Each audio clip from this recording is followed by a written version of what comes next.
Hi guys, welcome to the next part in our D2MS tutorial series. In this one we're going to be looking at the offset and the CC trigs. So the offset trig, I've kind of gone through the process and set it up in advance just because we obviously have kind of done quite a bit of patching. So in this example it's another one that uses a replication of the input and layers bottom half of the grid, replicated up to the top in order to kind of conduct patching. So I'm using my floor toms rim shot, which is input 8, trig layer 1, and I'm pointing that at my input 1 layer 1, which is that sound on my kick drum. So just to see how that itself is patched. That's a basic machine. Ignore what's going on up here because it's a basic machine that I've leader pointed to track lane 4. So it's actually being advanced by input 4.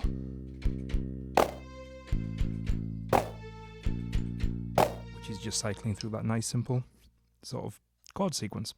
So as you can hear, at the minute with the offset in the off position, whatever's going on here is the same as what will play when you hit this. So when when the input advances, it's pulling along my floor tom, my input 1. So basically the floor offset is off,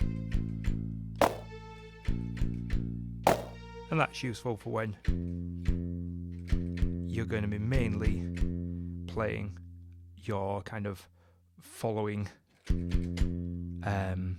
machines, and then you're going to use your leading machine to sort of end that sequence and sort of bring everything into the next section.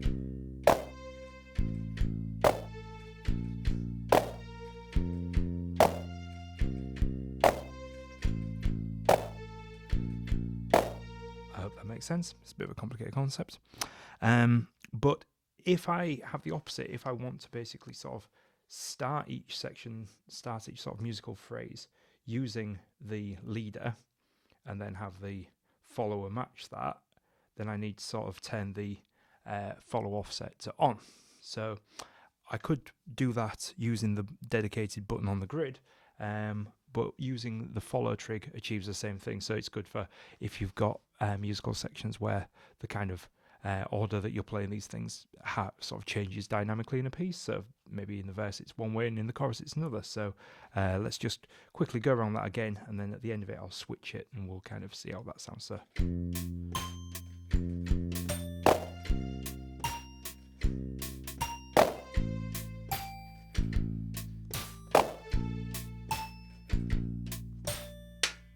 and now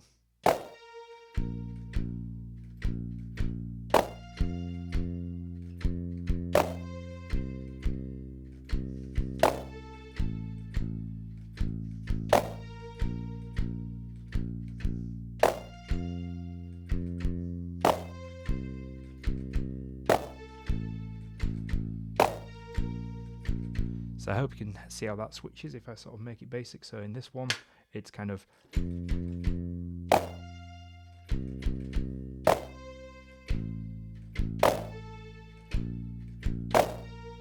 whereas in the other offset it would be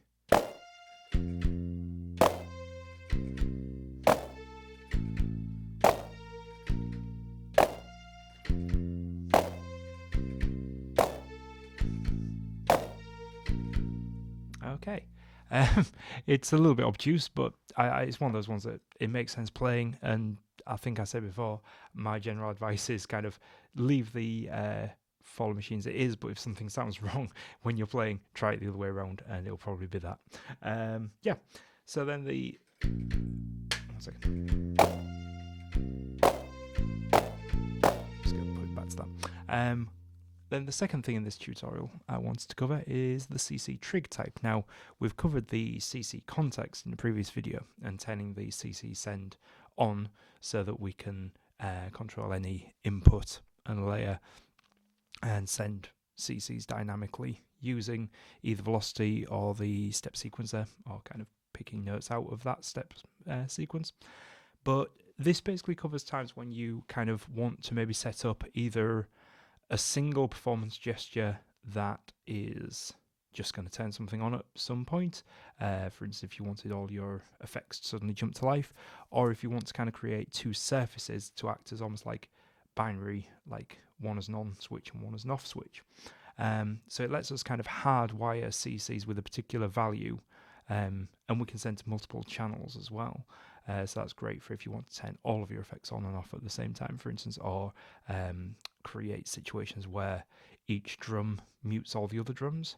You could use the volume CCs so that each drum kind of mutes instruments on other drums, for instance.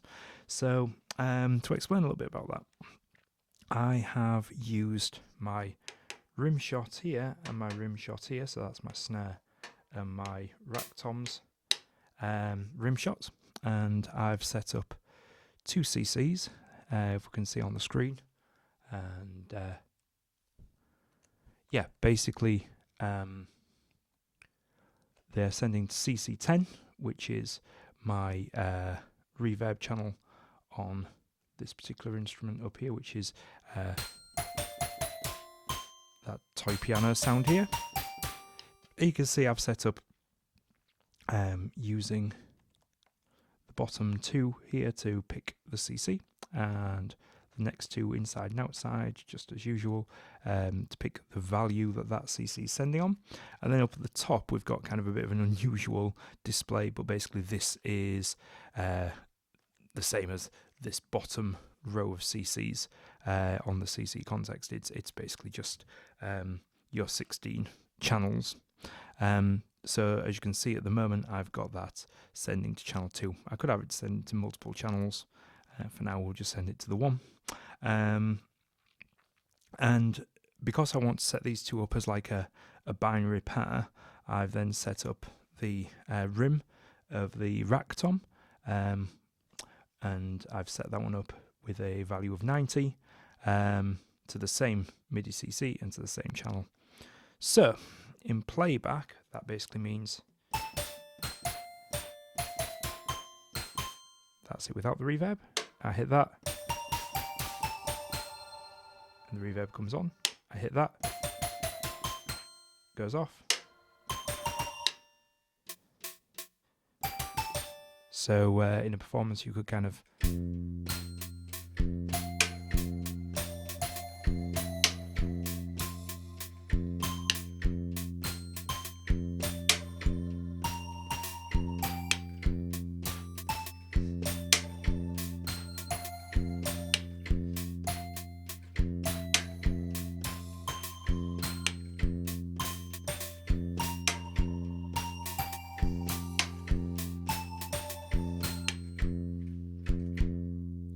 and as you can see, if you hit it more than one time, nothing happens the second time. It's either on or it's off, so it sends it, and it won't sort of move from that. And then when you hit a different input with a different value, it will take that off. To test it, you have got the CC Pulse, and yeah, at the moment that's it for that one. So yeah, I hope that helps. And it clarifies a couple more trigs for you. So we'll see you in the next video. Thank you. Bye.